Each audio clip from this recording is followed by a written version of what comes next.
Sa tuloy-tuloy na operasyon ng PNP kontra iligal na droga, arestado ang isang lalaki matapos ang buy-bust operation ng mga otoridad sa Davao City. Patrolwoman Aldin Cañazares sa report.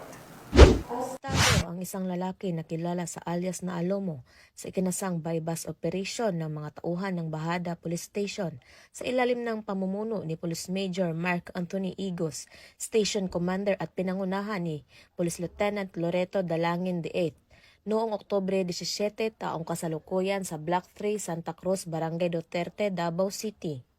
Nasamsam mula sa suspect ang tinatayang 20 gramo ng hininalang shabu na may halagang 136,000 pesos kasama ang iba't ibang kagamitan o manoy ginamit sa iligal na transaksyon gaya ng drug paraphernalia, buy-bust money, bodle money, personal money, coin purse at cellphone.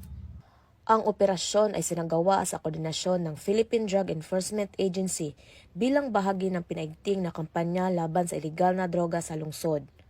Ang suspect ay kasalukuyang nasa kustodiya ng Bahada Police Station at naharap sa kasong paglabag sa Republic Act 9165 o Comprehensive Dangerous Drugs Act of 2002.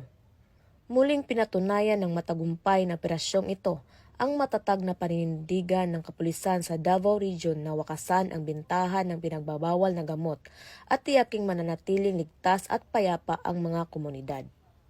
Mula dito sa Police Regional Office 11, ako ang inyong PNN correspondent, Patrolwoman Aldin Cañazares, alagad ng batas, tagataguyod ng Balitang Pulis.